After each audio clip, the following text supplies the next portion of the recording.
all, and welcome to Lucas Brews. In today's video we're going to be doing a build and review of the 1/72nd scale Hasegawa Mitsubishi Ki-15 Babs. So I picked up this kit not too long ago secondhand for a film I'm making about the Battle of Milne Bay, and I've previously done an inbox review, so if you want to have a closer look at what you get with this kit, then go check that one out.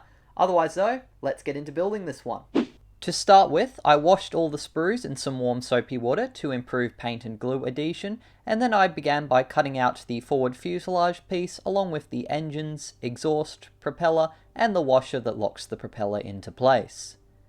Using some fine sandpaper and a knife, I cleaned up any seam lines or flash before then gluing the washer to the back of the propeller, securing it inside the engine so that it could spin freely. After that, I then attached the large spinner to the prop blades. After carefully gluing the fragile exhaust pipes to the back of their respective cylinders, I set aside the engine and moved on to the cockpit. I cut out the cockpit floor along with the rear bulkhead, the pilot's seat and fuselage halves, using a knife to clean them up. The edges of the cockpit floor were lightly sanded to remove any excess sprue, before then gluing the middle bulkhead, main instrument panel, pilot's seat, rear bulkhead and camera to the cockpit floor. Next I assembled the landing gear and the wings, gluing the two wheel halves together and then attaching them to the upper and lower wings. To hold the wings together while drying, I used a couple of bulldog clips. The interior fuselage walls featured some raised details for instruments and some of the pilot's controls, but it lacked any ribbing, so to fix this I decided to add some extra detail using some 1mm thick Tamiya masking tape. I also used a spare bit of sprue to create an oxygen bottle based on reference photos. After test fitting the cockpit parts, I then painted the interior with Vallejo's model colour 70808 blue-green, applying it in 3 thin coats.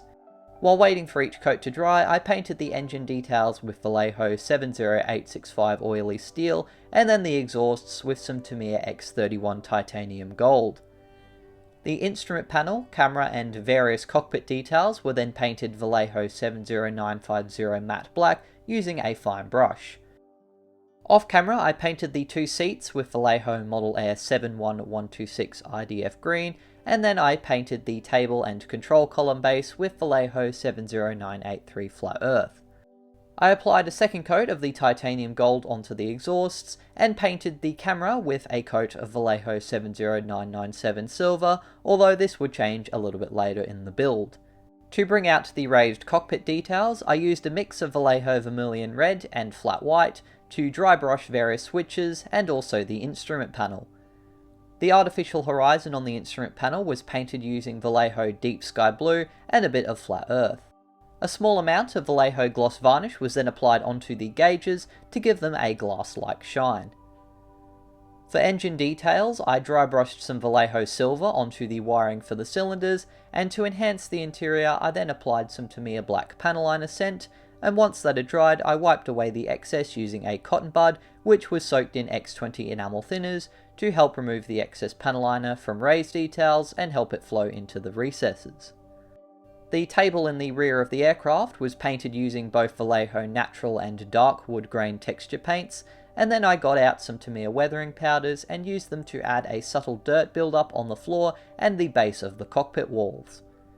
With the cockpit now completed, I then glued it to the left fuselage half, inserted the rear windows as temporary masks, and then joined the 2 fuselage halves. The wing and forward fuselage were then also attached, with only some minor gaps. After gluing the horizontal stabilizers and navigation equipment, I sanded all joints and filled in any gaps with some Vallejo water-based plastic putty, which was applied using a cocktail stick. After the putty had dried, I then sanded away any of the excess and rescribed any lost panel lines. Lacking any exact references for the Ki-15 that was shot down over Milne Bay, I chose to use the kit's included camouflage scheme. For this scheme, the lightest colour, which I usually start with when painting, would be the underside. I chose to paint this initially with Tamiya XF12 Japanese Navy Grey, But unfortunately, as I've mentioned in my previous builds, I should be using X20A acrylic thinner instead of water, which I didn't know when I did this build. Unfortunately, the XF12 seems to be extra sensitive to the water, as it was already quite dry in the jar from my previous use, so after I applied the first 3 coats, it became rather grainy and almost chalk-like with a lot of inconsistency. I probably should have tried to sand it smooth or strip the paint off entirely at this stage. Instead, I moved on to painting the upper surfaces of the aircraft, which was painted with Vallejo Model Air 71322 Imperial Japanese Black Green, which I'd thinned slightly with some water. The Vallejo Model Air range are designed for airbrushing, so they're quite thin already out of the bottle, but I still like to add a little bit of water just to make sure they're still nice and thin. To help prevent any brush strokes and create a nice uniform finish, I apply the paint as much as possible in the same direction, and I ended up doing around 4 coats to provide a nice even finish. For the darker brown camouflage pattern, I used some Vallejo Model Color 70983 Flat Earth, which required a little bit of extra thinning, but once this had been done, I then carefully outlined each shape before then filling them in to create the camouflage pattern. Once the first layer had dried, I then applied a second coat of the flat earth to make sure I had a nice solid colour. At this stage, I then attempted to fix the grainy XF12 with another coat, only to find that this made it worse, so I instead wiped off as much as I could with a cotton bud and paper towel, and then tried repainting it using instead Vallejo's Model Air 71302 Sky Type S. Though not perfect, the Sky Type S was definitely a much better paint to use, and although I probably should have removed some of the graininess, or better yet stripped all of the XF12 away so that I wouldn't lose any surface detail, it was a small improvement. To correct any mistakes I'd made when creating the camouflage, I did some touch-ups with Imperial Japanese Black Green and the Flat Earth using a fine brush, although the thinness of Vallejo Air's paints meant that it required a few coats before I'd fixed up some of these mistakes. After a second and third coat of Sky Type S on the underside, I painted the fuselage areas that would be visible on the inside of the canopy with some Vallejo blue-green. The single-piece clear canopy framework was also painted using Vallejo blue-green to replicate the interior colour for the framework. The underside would receive a final coat of the Sky Type S, and then I painted the exterior colour for the camouflage on all of the framework on the canopy.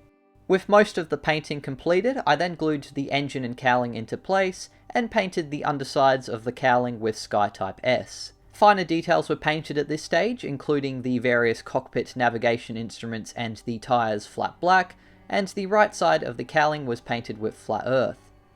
Some additional painting was done on the navigation equipment using a mix of RLM 1 Silver and some Vallejo Vermilion Red. The Vermilion Red was also used for the tips of the propeller blades, while the back of them was painted with Vallejo 70940 Saddle Brown.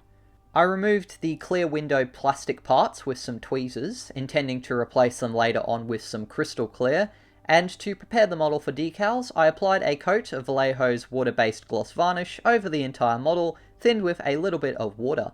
This would help create a smooth and glossy surface for the decals to help prevent them from silvering. Speaking of which, despite their age, the decals were in very good condition.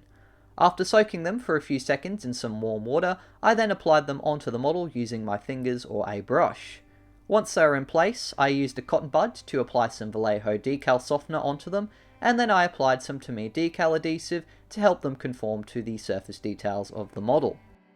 After letting the decals dry overnight, I then applied 2 coats of Vallejo matte varnish in a similar fashion I had done with the gloss varnish to help not only protect the paint and decals, but also blend them together with a uniform and more realistic finish. I couldn't find many pictures of the Ki-15s online, but the ones I did find seemed to be in pretty good condition, so I decided to stick to doing very light weathering.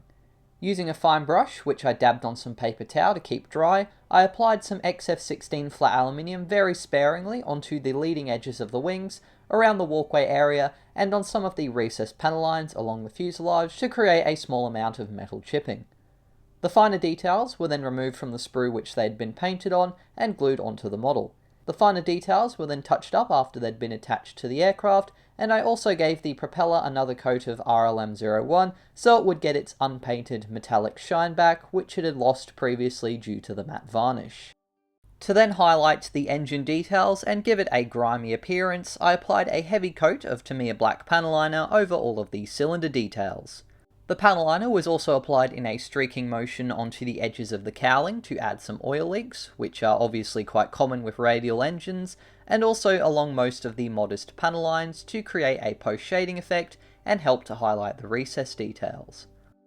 Once the panel liner had dried, I then got out some X20 enamel thinners and used a cotton bud to softly blend the streaks around the engine and to remove the excess panel liner and to help flow it into the various panel lines.